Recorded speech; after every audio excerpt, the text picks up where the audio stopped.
اللہ الرحمن الرحیم۔ السلام علیکم ورحمۃ اللہ وبرکاتہ۔ امید ہے کہ تمام پیارے ساتھی خیریت سے ہوں گے۔ اللہ رب العزت آپ سبھی احباب کو خوش و خرم رکھے۔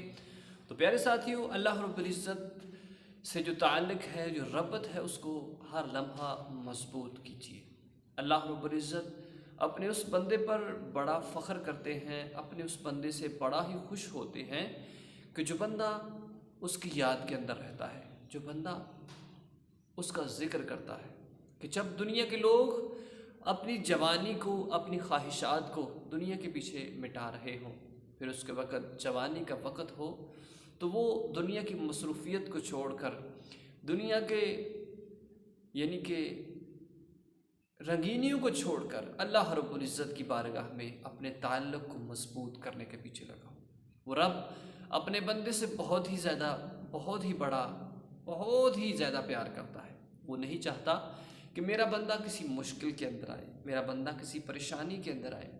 وہ رب جو ہے اپنے بندے کے ساتھ 70 ماؤں سے بھی زیادہ پیار کرتا ہے، کہ جس کا ایک نام غفور ہے، بخشنے والا، جس کا نام رحیم ہے، کرم کرنے والا۔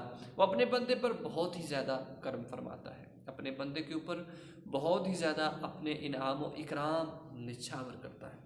جب بندہ مانگتا ہے تو اسے نہیں ملتا، وہ مایوس ہو جاتا ہے، لیکن یاد رکھیے گا، اللہ رب العزت ارشاد فرماتے ہیں کہ یا تو میں نے تیرے لیے اس دعا کو ذخیرہ رکھ دیا، یا پھر دنیا میں تیری ایسی پریشانی کو ٹال دیا کہ جو تیرے اوپر گرنے والی تھی۔ پیارے ساتھیوں، اللہ رب العزت کی بارگاہ میں جو بھی دعا بندہ کرتا ہے وہ رد نہیں ہوتی، وہ قبول ہوتی ہے۔ تو ہر لمحہ اپنے رب کا شکر ادا کیجیے، اس کی تعریف کیجیے، اپنے لمحات کو قیمتی کیجیے کہ یہ لمحے جو ہیں اس عارضی زندگی کے، جن کے اندر آپ اس رب کو، اس پروردگار کو یاد کرتے ہیں، آپ کے لیے بڑے قیمتی ہیں۔ اللہ رب العزت آپ کے لمحوں کو اور زیادہ قیمتی بنائے، اور زیادہ آپ کو اللہ رب العزت نوازے، تو ضرور اللہ رب العزت کی رضا کے اوپر راضی رہے۔